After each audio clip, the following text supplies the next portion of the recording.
इमरान खान की आंखों पर उनकी मकबूलियत ने ऐसी पट्टी बांध दी कि वो अपना रास्ता ही गुम कर बैठे। सीनियर सहाफी और तज्जियाकार नजम सेठी के मुताबिक इनकी कामयाबी और नाकामी का मरकजी उनसर उनका एस्टेब्लिशमेंट के हवाले से खप्त है। वो इसकी क़यादत के बारे में सर्द गर्म बयानात दागते रहते हैं। पल में तोला पल में माशा की अमली तस्वीर बने हुए हैं। एक सफ़े पर होने का खप्त उनके जहन पर इस तरह सवार है कि सफ़ा क्या पलटा, इनकी जिंदगी अजीरन होके रह गई। जब इनकी हिमायत करते थे तो वो बहुत बड़े मुहिब्बे वतन थे। अब जबकि वो न्यूट्रल हैं तो वो ऐसे जानवर हैं जिन्हें सही इमरान खान और गलत दीगर तमाम सियासतदान की पहचान ही नहीं रही।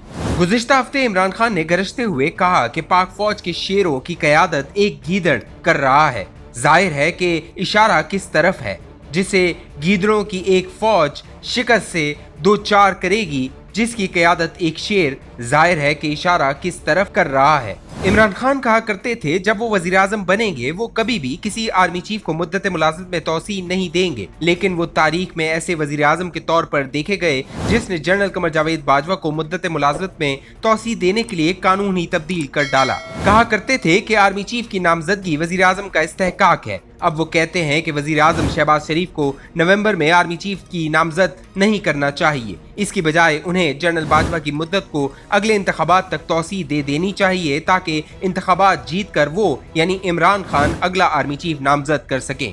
उनका ये भी कहना है कि वज़ीर आज़म शहबाज शरीफ का नामजद करदा कोई भी आर्मी चीफ मुहिब्बे वतन नहीं होगा। इसी तरह उन्होंने तमाम लेफ्टिनेंट जनरलों जो मुमकिना तौर पर आर्मी चीफ हो सकते हैं को बैक जुम्बिशे कलम मुतनाज़ा बना दिया है। वो जनरल बाजवा को बतौर एक जमहूरियत पसंद और मुहिब्बे वतन अफसर सहराते थे। अब वो उन्हें बुरा भला कहते नहीं थकते। सिर्फ यही नहीं, उनके कमांडरों को उनके खिलाफ बगावत पर भी उकसाने से बाज नहीं आते। इमरान खान का मौक़िफ़ था कि उन्हें अदम एतमाद के वोट के जरिए निकाल बाहर करने की बजाय अपनी मुद्दत पूरी करने का मौका मिलना चाहिए था। अब वो कहते हैं कि वो PDM की हुकूमत को मुद्दत पूरी करने का मौका नहीं देंगे और लाखों हामियों के जत्थे लेकर इस्लामाबाद पर चढ़ाई करके हुकूमत का गैर जमहूरी तौर पर तख्ता उलट देंगे। वो कहा करते थे कि जब वो वज़ीर आज़म बनेंगे तो कभी माशी पैकेज लेने IMF के पास नहीं जाएंगे, लेकिन इक़्तिदार में आते ही उन्होंने IMF के साथ $6 बिलियन कर्ज का पैकेज ले लिया। अब जबकि वो हुकूमत से बाहर हैं, वो मौजूदा हुकूमत को इस पैकेज पर दस्तखत करने की वजह से शर्मिंदा कर रहे हैं, बल्कि यहाँ तक कि वो इस प्रोग्राम को अपने हामियों के जरिए सबूताज करने के दरपे हैं।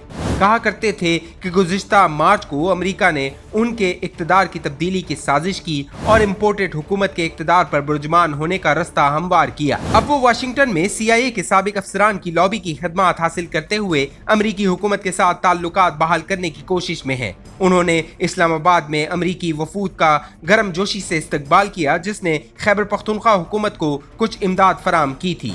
वो नैब FIA और इनके सरबराहान की तारीफ में जमीन व आसमान के कलाबे मिलाते थे जब वो उनके सियासी हरीफों को इंतकामी कार्रवाइयों का निशाना बनाए हुए थे। अब जबकि इन इदारों ने अपना किबला दुरुस्त कर लिया है तो इमरान खान ने इनकी तौहीन को अपना वतीरा बना लिया है। कई बरसों तक वो इलेक्शन कमीशन ऑफ पाकिस्तान और इसकी कमिश्नरों की तारीफ किया करते थे जब तहरीक इंसाफ के फॉरेन फंडिंग केस सर्द खाने की नजर थे। अब वो केसेस में पेशरफ्त होती देखकर चीफ इलेक्शन कमिश्नर के खिलाफ महाज खोले हुए हैं। अदलिया की उस वक्त तारीफ करते थे जब वो एग्जीक्यूटिव की अताअत गुजार थी, लेकिन अब जबकि अदलिया ने दबाव के सामने झुकने से इनकार कर दिया है, वो दिन रात इसकी मजम्मत करते नहीं थकते। इमरान खान का कहना था कि वो जजों के खिलाफ अपने बयानात पर कभी माफी नहीं मांगेंगे। अब वो इस्लामाबाद हाई कोर्ट से गैर मशरूत माफी मांगने जा रहे हैं। उनका कहना था कि वो कभी भी PDM से बात नहीं करेंगे। अब उन्होंने तहरीक इंसाफ के वफादार कारकुन आरिफ अलवी को खुफिया बातचीत का अमल शुरू करने का इशारा किया है। वो अपनी पार्टी के लीडरों को एस्टेब्लिशमेंट के साथ मुज़ाकरात करने भेजा करते थे। अब उन्होंने अपनी जमात के लीडरों को खबरदार किया है वो एस्टेब्लिशमेंट के साथ किसी किस्म का इबलाग करने से बाज रहें। एक वक्त था जब बहुत से हाजिर सर्विस और रिटायर्ड अफसरान उनके हामी थे। अब वो इमरान खान के भड़कीले और खतरनाक रवैये को देखकर इसकी हिमायत से कदम पीछे हटा रहे हैं। एक वक्त था जब जोशीले नौजवान लड़के और लड़कियां उनके जलसों में जोक दर जोक जाते और इनके एक एक लफ्ज को ज़हन नशीन करते।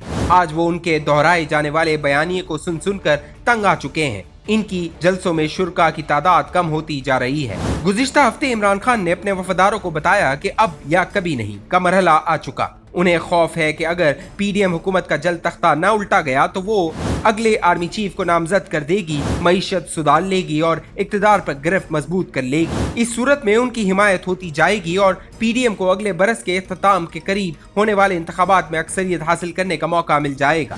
انہوں نے اسلام آباد کی طرف جلد ہی لانگ مارچ کرنے کا اعلان کیا، لیکن اس کی حتمی تاریخ کا اعلان کرنے سے گریز کیا۔ انہیں بجا طور پر ڈر ہے کہ جب اسٹیبلشمنٹ پی ڈی ایم حکومت کے ساتھ کھڑی ہے تو لانگ مارچ کامیاب نہیں ہوگا۔ اس صورت میں ان کے ساتھ آہنی ہاتھوں سے نمٹا جائے گا۔ اس کا آغاز کئی ایک ٹھوس وجوہات کی بنا پر الیکشن لڑنے کے لیے نااہل کیے جانے سے ہوگا۔